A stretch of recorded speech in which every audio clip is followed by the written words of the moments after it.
channel clear tu zong te amasa in zawa in chi bai ve kule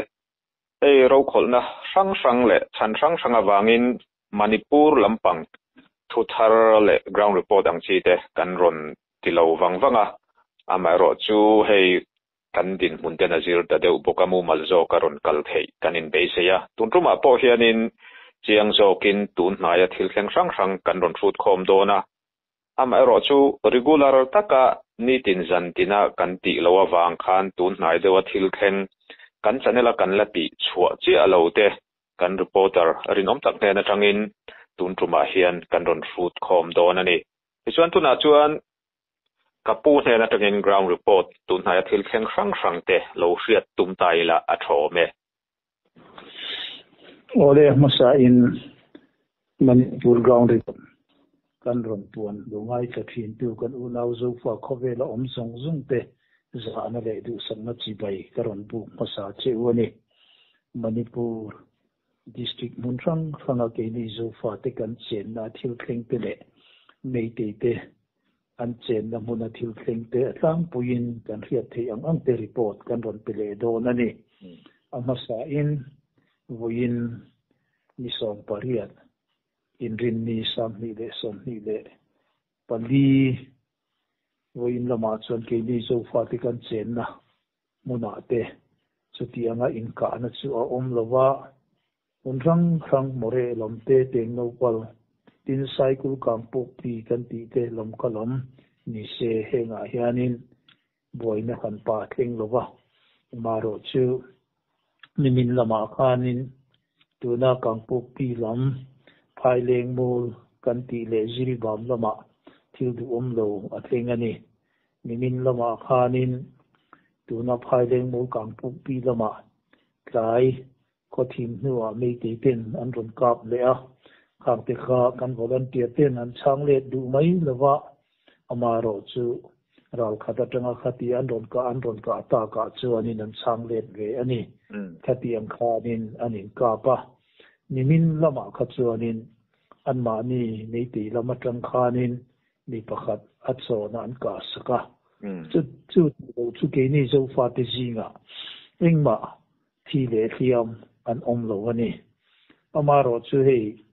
Manipur jiri bam tuna jiri bam khotsak phai tol antia emi phai tol khuwa tlangwal kongsom ni pakhat ni seigo len sing son anti hi ni som panga vel zana tanga bo to kha ania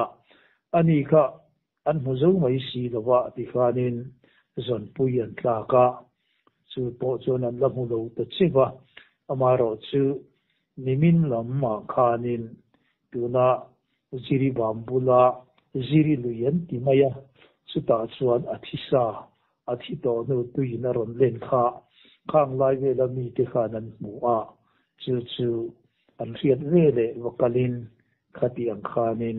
arwam te kha anwala ani hei erin dana chuanin mei te hovinan mana an hai sa a arambai tengol le tuna jiri bam o si so andin ber ani khati ang khani arwang anwala tong nuwa po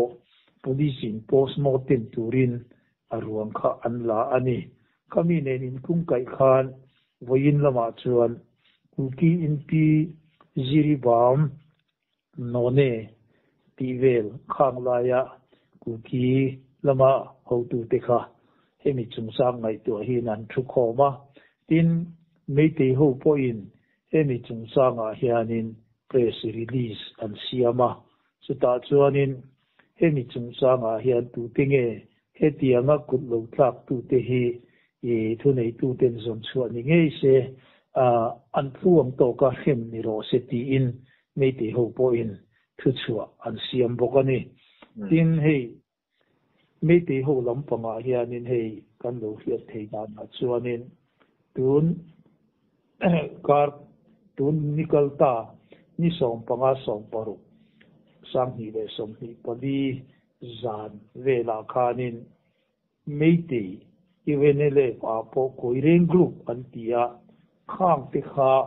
mi som livel tuna Myanmar ram atangin anron kala tieng Nopal district le Ukhrul district in Rina Salai Muna Saibol Assam Rifle Game Antia Khata Khan Anrodin Sarendar ani Kanan Riat Thidana Chuan Kan Thudon Na in Minfil Dana Heng Wiring Group Antihi Tuna Niotin Antimuna Burma Sipaile Meite Ho an Omkom na Game Kha Tuna KNAB Kuki National Army Burma le Tuna CDF Anti Te Ho Lang Khong Kha Din Khami Meite Ho Game Kha An Lua Khata Khan Kan Thudon Na ina Soidana Meite Ho Po Kha Tam Tak An Thiani Ti in an Soya An Hua Kan Han Fiat Dana Phei Chuanin Somthum Pakwa Ve Lai Kha Thi Omin An Soya Tiam Te Po Tam Tak An Omani Chu Mai Ba Ka Chuan Khang Lai Vel Bora Meite Ram Noi Mi Ho Tuna UNLF Te KYKL MPA PLA Kan Ti Te Khang Ho An Tran Hun Zong Zong Kha Tuna Kan Han Soita KNAB le CDF Ho Kha Nin An Vakka Awang le An Varuna Wangin An Omngam To Lawa Khang Ho Kha Tuna India Rama Manipura An Tlan Du Mai Lo Chuan An Tan Ngan Khot Chu An Tur Awan To Awangin Thi le Thi Dam le Dam Ti In An Pu Biren Singapore Nen Po in Sepo Chungin Khatiang Khan An Ronin Sarendar na Tur Kong Kha Dapin An Ronin Sarendar Ta Ni In Kan Lo Hia A Hemi Mun Hi Myanmar India border po boundary pillar Somriat le Pakwa Khami Mun Kha Ani Ti In An Soi Boka Chutiam Chuan An Ni Ho Hi Tu Na Hian Manipur An Ron Lut To Imphal Po An Tlen To Arin Omani Chu Mai Ba Ka Chuan Anung Adot le A Chuanin Tuna UNLA Ho Bok Mi Somthum le Pali Khang Ho Kha Tuna Pambe Group An Nita A An Ni Ho Po A An Ronin Sarindar le Ani Ti Thu Te Po Kan Lo He Bokani Chutiam Chuan ya Tun Lai Hianin Meite Ho An Ma Ni Zinga Hin An Buai Na Sa To Kho Maya Hey Chan Chin Dang Dang Kan Lo Hiat Danin Tuna Hian An Ram Chu Nga Te Po Poisa Khon Tu Hetianga Silai Lek Wa Ni Pui Zinga Aruga Poisa Va Khon Tu Po Himitam Tak An Oma Chung Te Po Chu Wain Lama Te Po Ni Min Lama Te Po Khan Polisin An Man Ring Ani Ti Thu Kan Fiat Baka Tuna Hianin Meite Ho Zinga Tuna Naupang Kumking Lo Heng Ho Po Hi Dam Doi Lama Hianin Antina Sa Man Rui Thei Lampang Dam Doi Ti Hi Tuna Naupang Kumking Lo Po Tam Tak An Om To Ani Tuna Manipura Buaya Trang Hianin An Pung Na Sa Ti An Soi Baka Hey No Chizuar Kan Ti Lampang Po Hi An Pung Na Sa Khok Maya Nimin le Nimin Pi Alama Changa Thu Kan Lo Don Danin Meite No Chizur Tura in Register Thar Nula le Nitoi Te Pon Ni Pave Ang Chu Khang Ho Kha Zahi le Som Thu Velin An Ronin Register Thar le Antia Chutiam An Nia Tu Na Hianin Hey Chan Chin Kan Han Fiat Dana Chuanin Wain Lama Khanin Tuna sex racket Kan Tia In Nam Noi Khat An Mana Ani Khanin Asoidana Chuanin Tuna MLA le Minister Tele Sarkar Na Chil Tu Poimo Tak Tak Te Po Himitam Tak Antel Ve Ani Hemi Chumsa Nga Hian Ti In Arambai Tengol Hovin An Man Na A Khan Report Ate Ani Asoijel Na A Chuan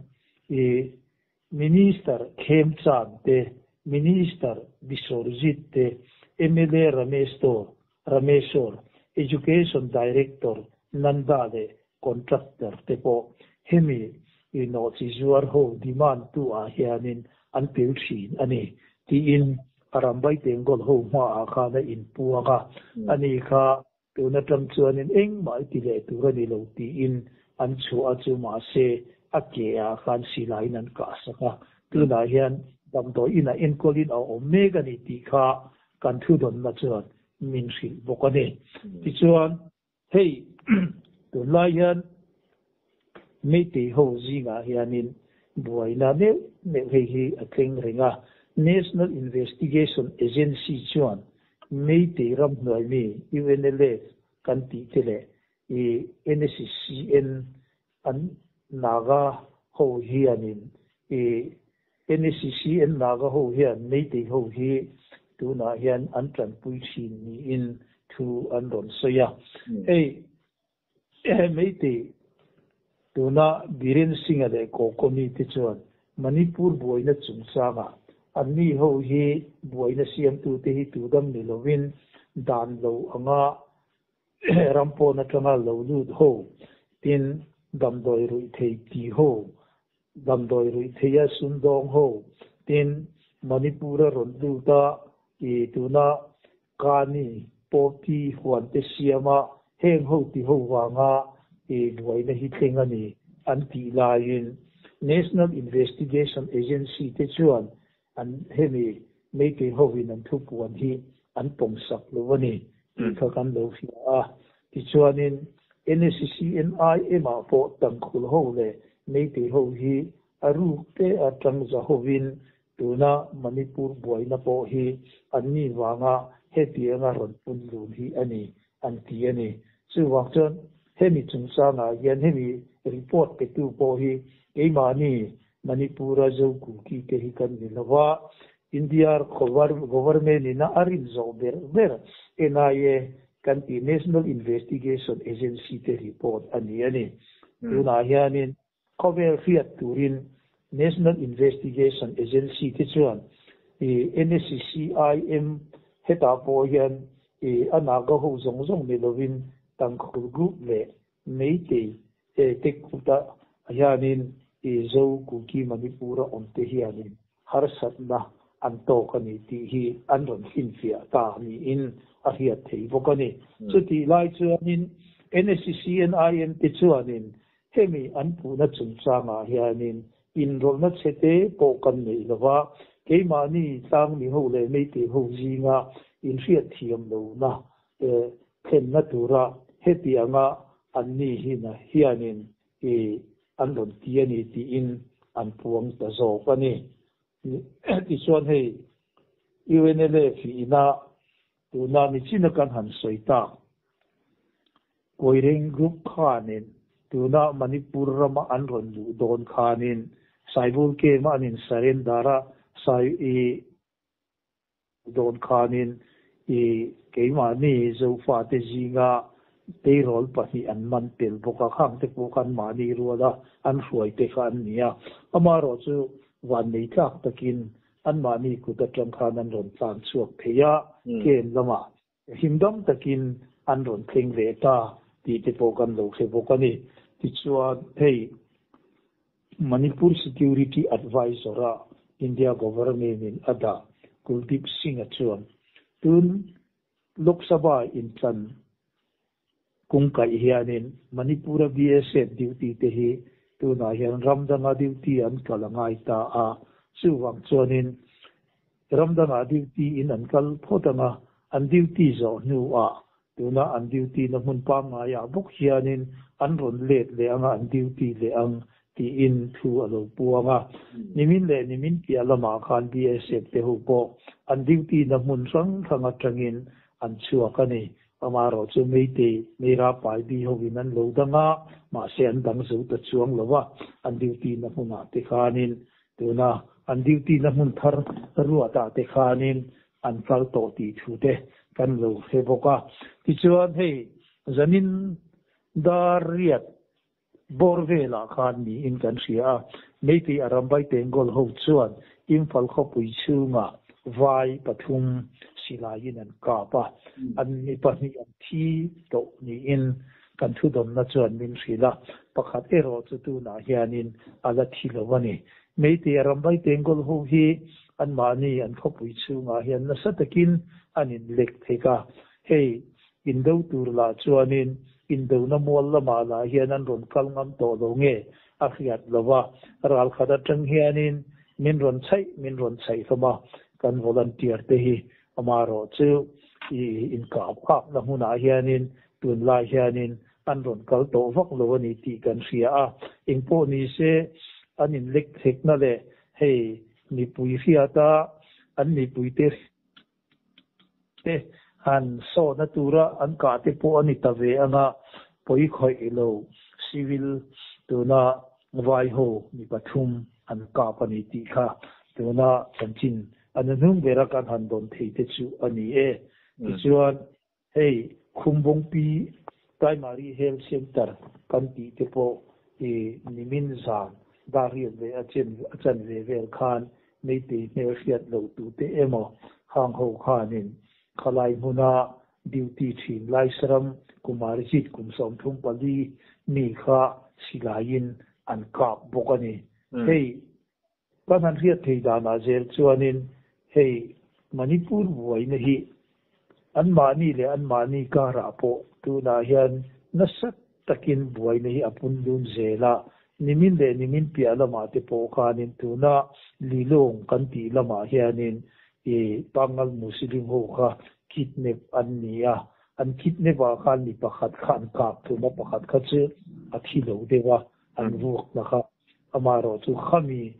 a kidnap tu te ho po kha tu na hianin nei chia pa ni le ni pa pariat gel chu an man to ti kha zanina chanchin thar atlam puya kan han puan thei te chu ani ma ye hei ni zo fa te kan chen na mun rang khanga ero chuanin buaina lutuk atleng lowa nimin lama thil teng vegania buaina tuna kampu pi phaileng bola mi le tuna jiri bam phai tur lama a chanchin kha keini zo fa te kan chen na muna chanchin thar a han thleng te kan han puan thei te chuan ni mai e yani le tun nai vai da voin ni lo tun nai da wa in be na thenga khan mei te ho an thi chiam nun na chan an om nual ni a soi kha a oma kha chiang de wa han tar lan thei te ni em hei manipur ram chunga chuan chutia in ka na le in de na kha a om lawa khang chanchin kan han riat thei te kha ni china ka han soi ta Myanmar ram chunga mai chit an ti na muna tuna KNAB le CNA te na in Turuana nei te ho le tuna sual si pai kan ti mai chin Myanmar army ho an chan mun kha an kem kha an vakap kha ania kem kha an nika amei ti om ho te po kha athibang zong kha e Manipur lampan tur khanin an ron tlan chia khak te kha ni ani ti chuan ani le ei atop nan lo thlir tu te hne na soidu cha du inayem hei kan ria a Manipur akan buai na hian kum khat le hei tha khat chu an ni le mai dona hemi chung hianin mel ma pakhat nei kan ni awangin thei patok chuin keini lampo in tran kan la a chanchin ne hi kan nga kho maya in thurual lo chu ti e khati e ti te po hi atamani amaro chu kan soidu ver chu hei thei patok chuin kan ho tu te po in tran an la soma heti ang hianin kan han trăng zela ato pa chuan hei tuna hianin kum khat kan han pel thei ta hemi chung zong hianin kan han riat thei dana chuanin keimani zofa te hi athi zong za somriat le paruk vel kan nia nel ma kuta thi hi chuti chan hel ma kuta za somriat paruk thi te jinga hian arwang kan hlom thei lo arwang mu lo hi somvel kan omani chuti am chuan hei kan thi ve nem khop maya siam to silaya ka fu te boma ka bom puakina aden fu te thatiang khanin siam te po hi mitam takkan oma tin kan volunteer te tuna kan khuwa veng tu te hi alo vera hianin singa vel kan oma heng te igle in tur te tin kan chỉ lại ra quam kan le na tur kan ba mo chi rang khang te hemi tur hianin thei ka top chuin kovel hun tin le ram tin na kan u nau zo fa om chong zong te khongai na dilin kut kan do thina silma te po chuanin hei in u nau in thi sen pui te hi kan u nau zo fa kovel om zong ten min ngoi san mai lovin du sak na nen trong trai na nen min ron suya chutiam chuan nangma ni zara wo in ni thing hianin kan la dingin kan la tang theya chuti chuanin hei avik takin ka han fak dik na ko ni lovin mitam tak chuanin mar ho hi ti in an dem na te po a om chang po om thina ni amaro chu hei kan u nau mar te hi zai do theile minun nem hi an ni loma tin arhim rima mar in puya kan ho tu pa der po hi pastor pension ngat president ani kan ni awangin hei boina le har sat na ne kan u nau ten an ron tia ngai dam an dil du lo po in khai kenin zong ingai dam le mayangu tia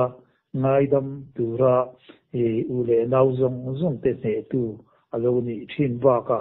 kan u nau tu na zo fa manipura om ho zong te po hi nam chi rang som pakhat som pahni vel kan ni a kan u nau nam dam te po hianin namni mar ho hi chu Israel nam som pahni te jing anga u nau ang po kha tu na manipura zo fa te hi han ni ta po ni ila namni mar ho hi chu levia chi te ka in ni nge ngai minti khop hianin zai kan do in kan in u nau na